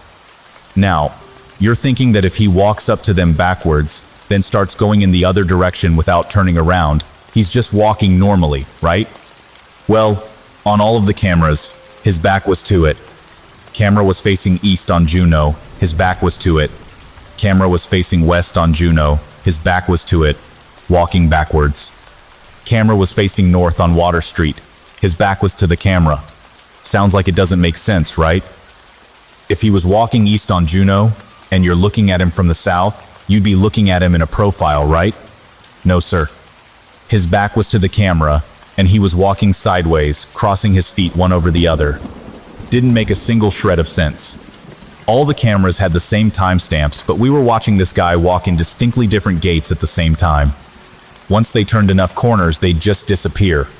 We'd always check the nearby buildings, but there would never be any evidence of them having been there. We would eventually find the victims, but I'll get to that. Anyways, because of the whole camera thing, we obviously never saw his face, not once. Chased this guy for 2 years, interviewed. I mean, hundreds of folks who were in the areas this son of a bitch would take his victims. They all said the same things. I only saw his back was always to me. I just thought he was a weird guy walking backwards down the street. No one we talked to ever saw his face. Except for one lady. We'd sent some unis out canvassing after the backwards man had taken a 13-year-old girl with him in the 3rd ward. They went door to door to a few apartment buildings, and there was one lady. She was in her 40s. Name was, what was it? Catherine something. It doesn't matter. So about a week after this girl had gone missing, we go to meet this woman, this Catherine, and it's hard to describe, but it was like she was ripped off the page of one magazine and pasted onto another. Her apartment was immaculate. The 3rd ward isn't a cheap place to live, you know that. She had big fancy bookcases, big television, pristine furniture. She was a lawyer, judging by the apartment and the pictures she happened to be in that were around her house. She was a real professional type. But the woman herself, she'd seen better days. In those pictures, she was an attractive woman. She was dressed sharp, hair was nice, big, sparkly white smile. When we talked to her, she looked like she hadn't seen a shower in weeks. Her hair was all messed up, her teeth were dirty.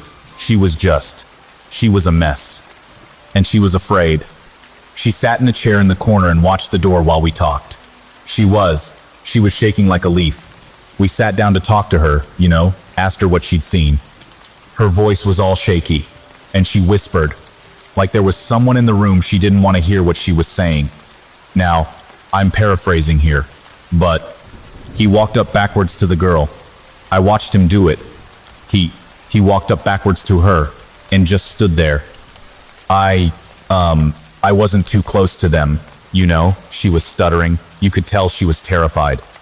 She goes, but I could see the girl talking to the person. I was walking back to my office, and I walked a bit closer, and as I walked by, I threw my coffee in the trash beside them, and he was just saying something over and over and over, the same thing, and she was talking to him like they were having a conversation. I asked her what he was saying, and she just starts hyperventilating, freaking out.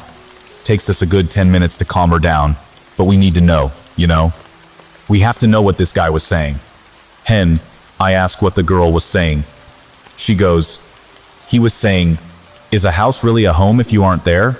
And he'd sniffle a little bit like he was sick. Then is a house really a home if you aren't there? And another sniffle. Is a house really a home if you aren't there? And a sniffle. And then she started crying real hard. Had to give her a minute to calm down again. Then she says, then I realized that it was a perfect copy every time, like it was on repeat on a recorder or something. It did something to me, hearing that. I thought I was gonna drop dead right there.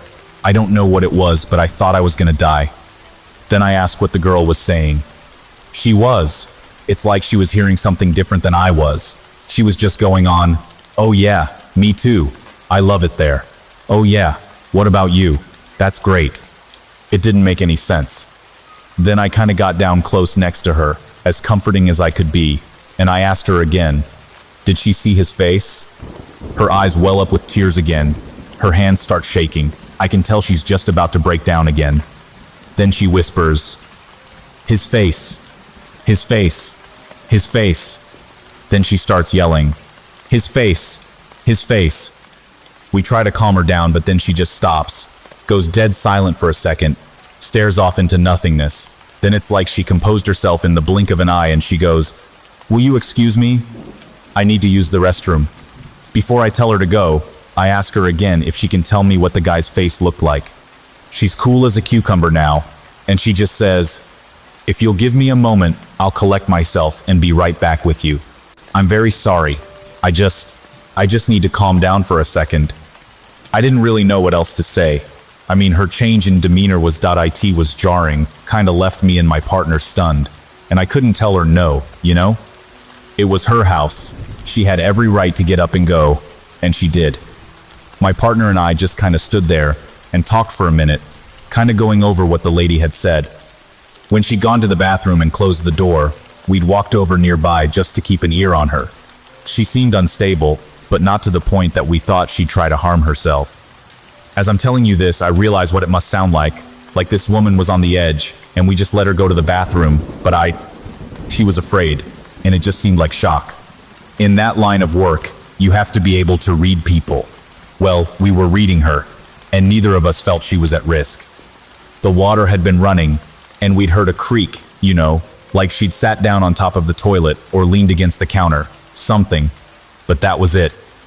No crying. Didn't sound like she was moving around at all. I knocked on the door, and we didn't get a response. Knocked again, but in a hurry. When she didn't answer, I tried to open the door, but she'd locked it, so I busted the handle. She'd taken the blades out of one of those single-use razors. There were 2 blades. I know what you're thinking. She tried to slash her wrists, right? Wrong. She'd cut out her tongue. There was blood everywhere. All over the sink, the floor, the mirror, on top of the toilet. The tongue itself was sitting on the counter next to the sink, right next to the cup that had her toothbrush in it. Catherine, I think her name was Catherine, that's gonna drive me crazy. But she was sitting on the edge of the bathtub, totally silent, still as calm as she had been when she'd gotten up to go in there. Every few seconds she'd spit out a mouthful of blood into the tub. It was horrifying. My partner called for medical, and I did what I could to help plug up the bleeding, which wasn't much. Oh, and on the shower wall, she'd written in her own blood the words, his face, which I don't know what that was supposed to mean. Still today don't know what it meant. It wasn't an indicator of what it had looked like or anything. Just, I don't know. She ended up in the hospital, of course, then was remanded to a psych facility for a few days. I remember my partner at the time. He looked her up a few years after I was out, and she was living with her sister. And by that time, she'd been arrested twice for heroin possession. Her life really fell apart after that. My grandpa was thinking for a moment and had a look of remorse on his face. So, anyways. So that was odd enough. The whole thing with the guy walking backwards, whatever his face looked like, the weird things he was saying. But that wasn't it. So he'd take these people, we'd follow them on cameras when we could, but eventually we'd lose them. Sometimes the victims, they'd be missing for days, sometimes weeks. The longest any of them was missing was a guy, about your age. I'm 30, he was missing for about 6 weeks. But they'd always turn up, and they'd always turn up in the same way. There'd be a call placed to 911, -1, and the call would always essentially sound the same. We just got home, and there's a dead body in our house. So there were seven of these murders, that we know about. 3 had already happened by the time I got put on the case. The lead before me hit his 20 and left the force, so I dealt with 4 of these. The girl from the 3rd ward, she'd been missing for, 2 days shy of a month. Towards the end of August, she showed up like all the others did. They were always in surrounding areas, never anywhere near where they'd gone missing. This poor couple, the wife had come home from work about 2 minutes before her husband, and she'd walked in the house to find this 13-year-old girl's body propped up in a reclining chair in the living room. This girl's body, she'd been frozen, and when the unis got there, maybe 10 minutes after the call was made, she was still ice cold to the touch. Like she'd just been dropped there right before the wife had gotten in, had just barely started thawing. Her skin was black, like she had the worst kind of frostbite over every inch of her body. There was dried blood coming from her nose, ears, eyes. You could barely see it, but it was there. She'd been opposed. She had one leg over the other, and she had one hand held up, and the son of a bitch had put an empty champagne glass in it. But the worst part, her face. This was a pretty girl, or she had been. But, her face was solid black, but she was, she was smiling. Lips curled up, toasting like she was celebrating something. That was the worst part about it, to me at least. The other ones they were different, but equally as twisted. One of them was the guy I mentioned earlier, on Juno. He was found at a house in Brookfield, burnt to a crisp. And he was still smoldering too, like he'd just been put there the second before the people got home. He was posed too. He was in their rec room, and he'd been set up like he was tossing a dart at their dartboard. And, then one day, they just stopped. It just never happened again. The only thing related to the backwards man that happened after that last murder was, well, I shouldn't say the only thing. I don't want to diminish it. It was very unfortunate what happened. I should say that the last thing related to the backwards man that I dealt with, and as far as I know the last thing to happen with him in our city, was this poor girl. She was in her early mid-20s, going to graduate school.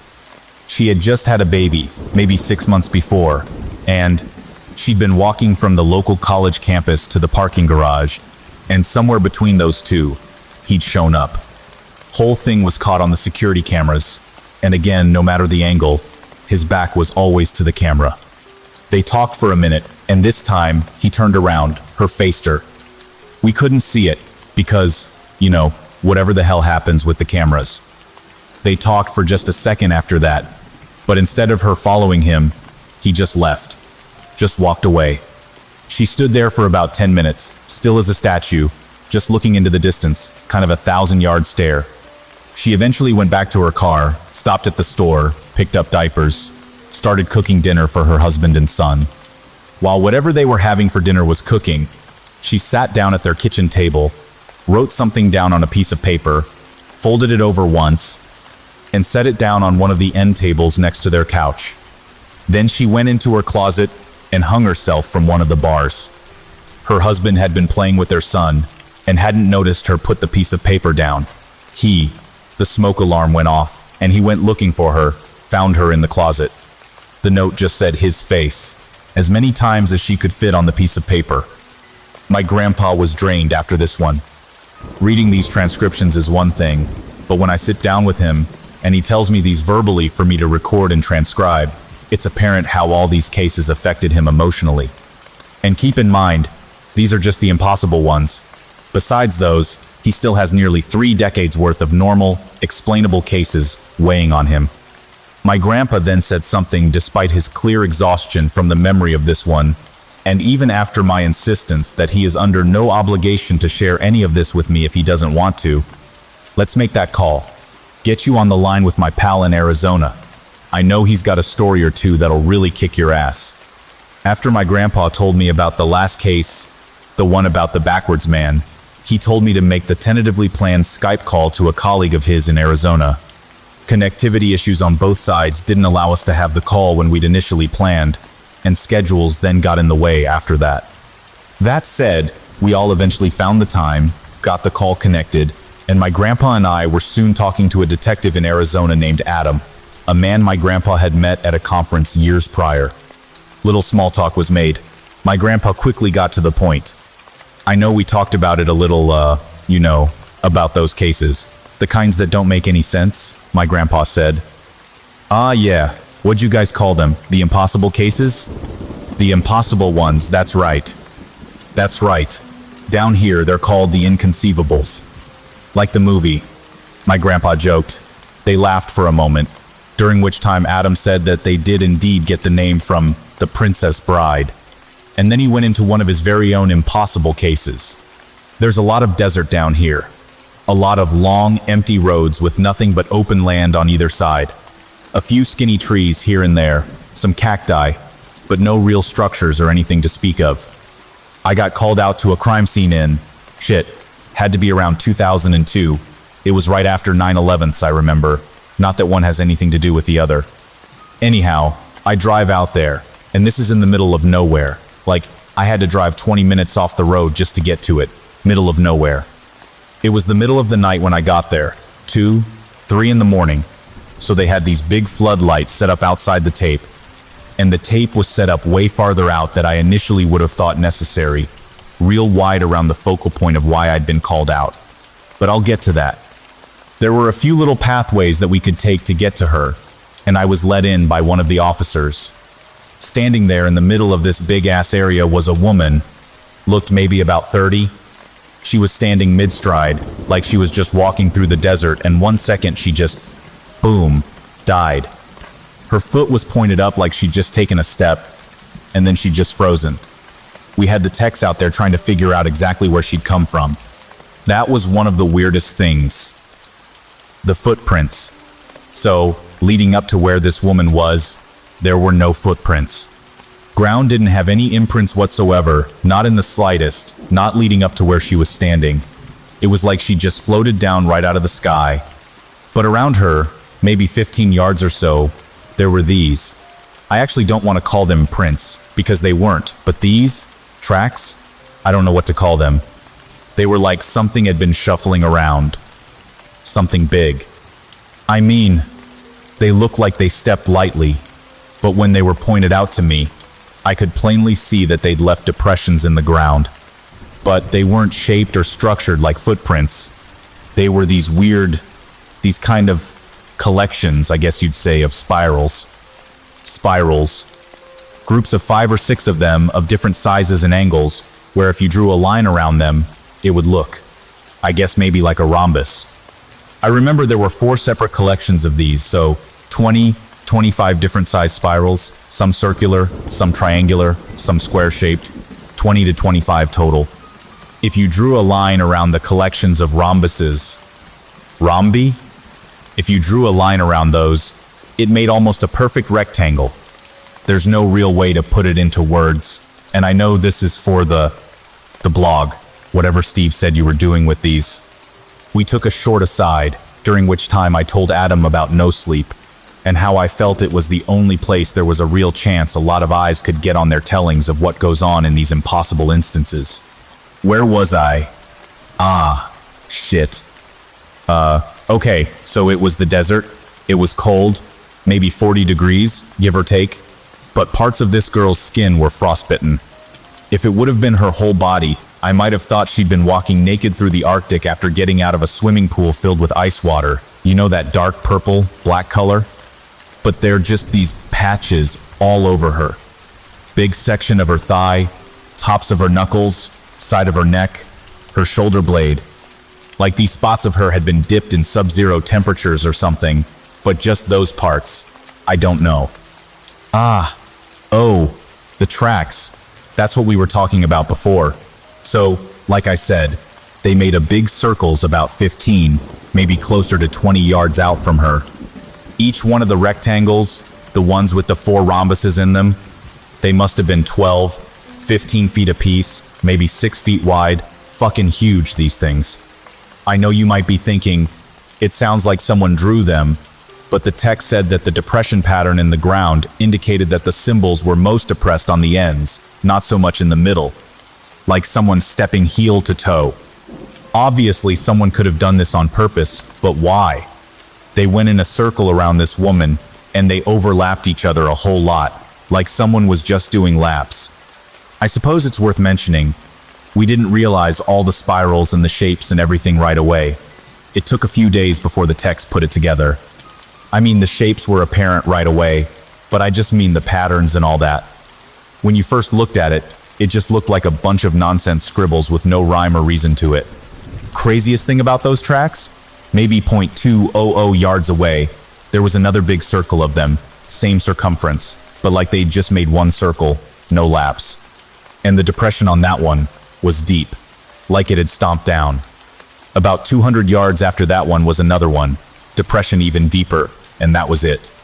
They said it was like whatever had left it had dropped out of the sky and landed, boom, then jumped, boom, another one, and jumped again and landed lightly on the last one, then circled this woman. No idea what it could have been, obviously.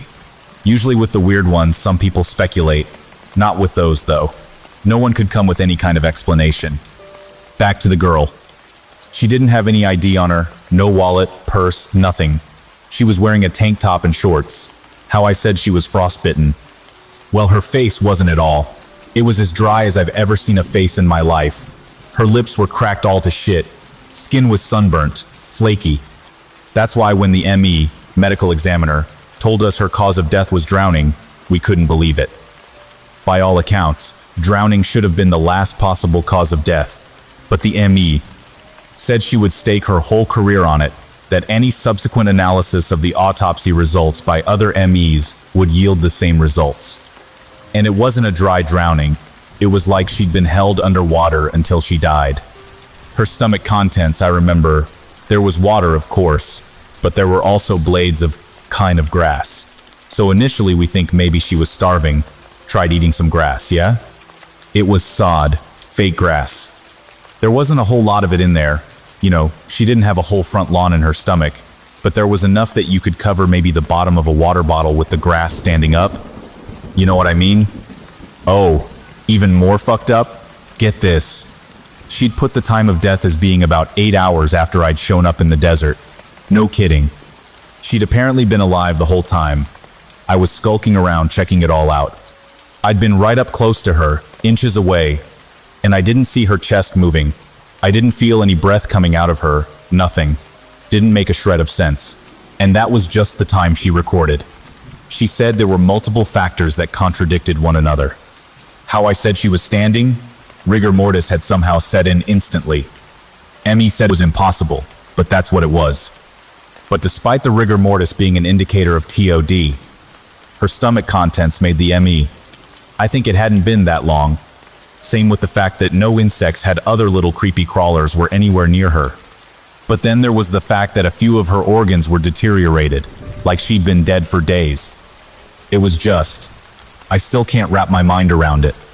Alright, anyways, we had to find out who this woman was. We started looking at recent missing persons reports, far back as 6 months. Didn't turn up anything. Checked with the surrounding states, Nothing. Her fingerprints. Well, that wasn't like anything I'd ever seen. She had 2 sets of fingerprints on each finger. That's a bad way to put that. On each finger, she had half of one fingerprint on the left and half of another fingerprint on the right. The lines just didn't connect like they should have. Again, it would be easier to show you what I mean, but you can't really show what I mean through the written word. But it was bizarre. We had a specialist come in, try to reconstruct the prints, but nothing came of it. Then about, maybe 3 months after she was found out there, a call was placed to 911 -1. Word for word, a man's voice said, "The woman in the desert, Amber Lee." Then they hung up. The call was placed from a payphone outside a convenience store in Massachusetts, one that had been out of service for about 2 years. Never mind the fact that the phone didn't even work, but how the hell did someone dial 911 -1 and get connected to dispatch across the country? We called over to Massachusetts State Police, sent them over the woman's picture, had them go through their databases, missing persons, all that. There was nothing about her there. There was a woman with the name Amber Lee that lived in a suburb outside of Cambridge, but she was alive and well. We never found out who Amber Lee was or how she wound up in the desert. And, that's tragic. This woman, whoever she was, she might have had family, people who loved her. Even if not, she deserved better than what happened to her. But for as tragic as what happened to her is, it's not what fucks with me. What fucks with me is the fact that there's something out in the desert. Something that even if we knew what it was and how to find it, I don't think we'd be even halfway equipped to deal with it. After he was done telling us the story, he offered to put us in touch with both his son, a current Arizona homicide detective, and a colleague out in Colorado who he knows has some crazy stories. So hopefully we'll hear from them soon. After we hung up, he called back about 2 minutes later. "Tell your friends on the blog that there's not much of a story to this one. Just something that happened that we never figured out, never had a single clue on. Never found out who it was, who did it, how it was done, nothing. There's about 100 things wrong with this one, but it'll be funny to make them scratch their heads trying to figure it out. Because it really just doesn't even sound possible, logistically or otherwise. Some folks were bowling, and right in the middle of a game, this little girl throws her ball. Then she's standing at the return waiting for her ball to come back, and out comes a human head, male, maybe 40 years old. Take care, boys. Hey everyone, very sorry for the extended absence. I'm sorry to inform you all that my grandfather passed on the 30th of December, 2019, on Christmas night, after a fantastic, lively day with his entire family. His health took a drastic downturn. He passed while we were all over at he and my grandma's house, preparing for New Year's Eve. I know he was happy to go with all of us around. It's what he always said he wanted. Let me also say that the time my grandpa and I spent over the past few months, sharing his stories here on Our No Sleep, interacting with everyone, I can't overstate how happy this all made him. You helped make some very difficult months just that much easier for a sick man, and my grandpa appreciated each and every one of you. So, we did speak with a detective in Colorado about a couple's unusual experiences in a cabin in the blizzardous mountains of Pikes Peak. But I thought it might be more appropriate to share the final case my grandpa himself regaled to me.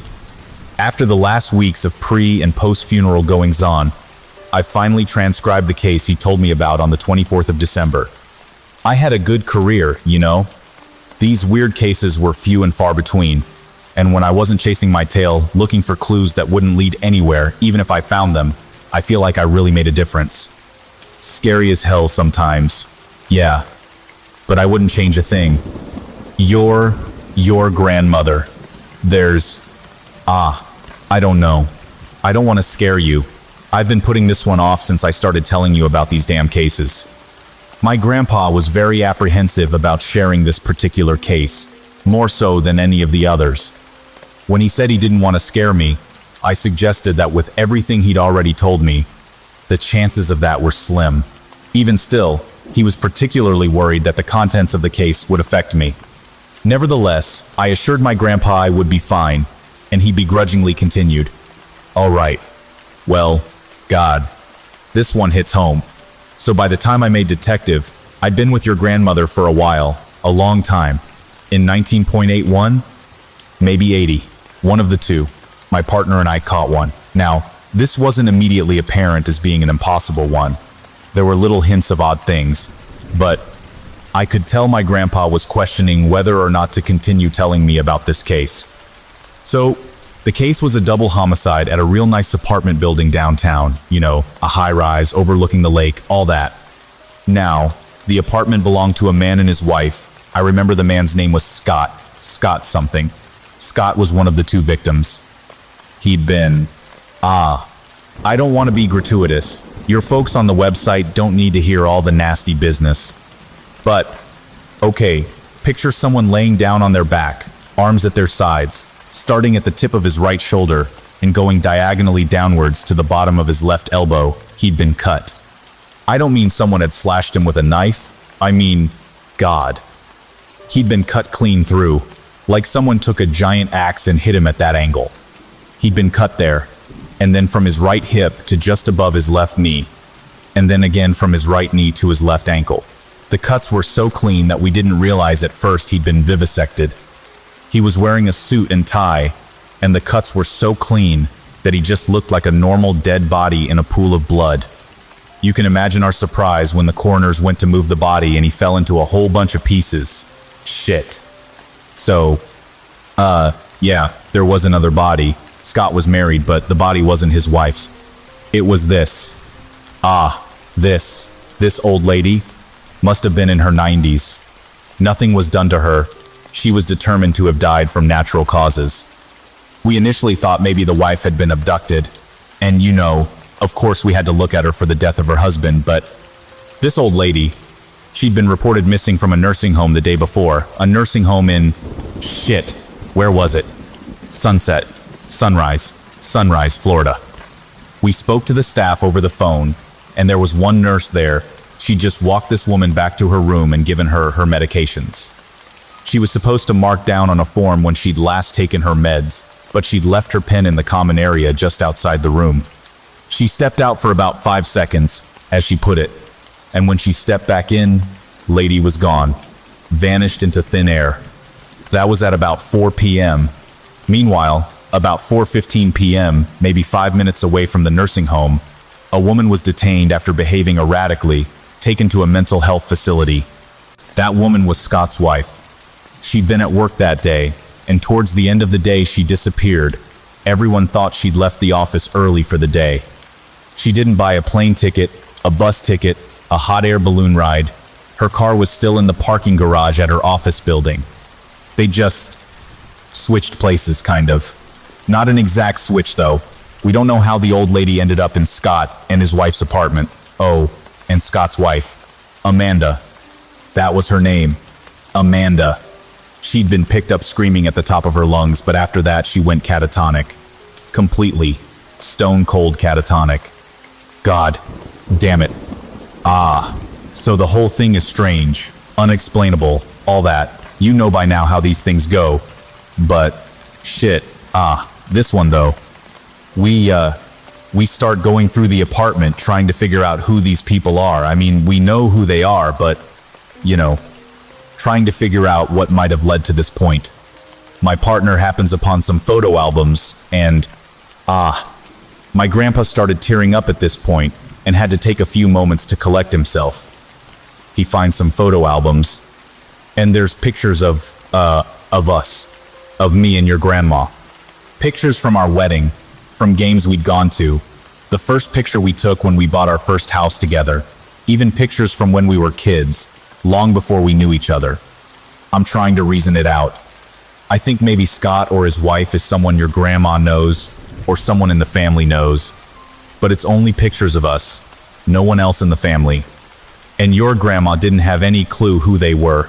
It was all logged into evidence. We kept working the case. Never figured out who killed Scott, and we never figured out how he was cut so cleanly. Doesn't even seem possible. Anyways, about a year after that, your grandmother and I are sitting at the dinner table, your mother too, and the phone rings. Your grandma gets up and answers it, and fuck, she says, hello, and the color just drains from her face like she saw a ghost. Then she bursts out in tears, just hysterical sobbing. And you know your grandma, she's a strong woman, the strongest. I get up and take the phone from her, and it's just a dial tone. I kept asking her, who was it, who was it? And she just cried and cried and cried. I asked what whoever it was said, and she just shook her head. She's never told me what was said on that phone call, even to this day. She wouldn't tell me who it was either, for a while. About a month after the call, it was the middle of the night. And you know that feeling you get, like you're being watched? I remember I felt that, except I was asleep. I opened my eyes and your grandmother was standing on my side of the bed just staring down at me. I didn't know how long she'd been there, but I damn near pissed myself. "The hell you doing, Pat?" I ask her, and she just looks at me and says, "It was Amanda on the phone." After she said that, she took these weird, choppy steps back to her side of the bed, like she was only moving one part of her body at a time to get where she was going. Her toes, then her foot, then her leg, and so on and so forth. It was goddamn My grandpa tears up again. It was goddamn horrifying. I didn't go back to sleep that night. The next morning, when your grandma woke up, she had no memory of it happening. When I asked her if the person who had called her a month earlier had been named Amanda, she got real worked up and said she didn't want to talk about it. And then she got sick. Physically sick. Ran to the bathroom, threw up. Then that night, I woke up again in the middle of the night and your grandma was out of bed. The light in the hall was on and the stairs to the attic were down. I went up there and your grandma she was sleeping on the floor of the attic, and it looked like she'd gone through a bunch of boxes. There was a whole bunch of stuff we'd stored up there all thrown around, and she was sleeping next to some photo albums. Most of them were our old ones, but there was one, and .it was pictures of Scott and Amanda from their wedding day, from when they were kids. There was no reason we should have had it, and the album was in with a bunch of stuff we hadn't touched in years. I woke your grandma up, and she didn't remember going up there. By that point, I was obviously onto different cases, and this one was just filed in with the other impossible ones. But, and I didn't notice this until years later, every year, on May 12th, your grandmother gets sick. Real sick. It's gotten worse as the years have gone by. Remember last year, when she was in the hospital for a few days, dehydrated? It was that. May 12th is Amanda's birthday. I've gone over everything more times than I can remember, hundreds of times, trying to find a connection. There isn't one. The closest thing to a connection between us and them that I could find was that my dad's brother, Alfred, he owned an apartment building on the east side where it was one of them. I think it was one of Scott's great aunts had rented, something really far back and really meaningless. I've told you about a lot of these, and I know I've said that one or another was the one I could never get out of my head, the one that still, after all these years, really gets to me. But this is the one that I still look into every year. I call over to the precinct and see if they've come across anything new. Of course they never have. Your mother, she's connected to it too, some way. I'll let you ask her about it though, or your grandma, but I'll bet she's not going to want to talk about it. My grandpa went into a coughing fit and said he was done for the night and that he didn't want to talk about the case anymore. On the 30th of December, while we were all at my grandparents' house, my grandfather was quite sick, but he'd mustered up all the energy he could so as not to drag the evening down. He was always thoughtful like that. We would have been happy to spend time with him in his room, if that's what was needed, but he refused. He wanted to be up and helping and talking and enjoying the night with all of us. At around 9 p.m., the phone rang. He was sitting in a chair in the kitchen, and he reached over to the desk behind him and grabbed the cordless phone. He said hello, and as soon as he did, I saw the color drain from his face. His lips started quivering, and his eyes welled up with tears. I quickly grabbed the phone from him and put it to my ear, but there was nothing but the 3 tones that generally accompany the "We're sorry, but your call cannot be completed as dialed" message. repeating over and over. I looked to my grandpa and asked if he was okay.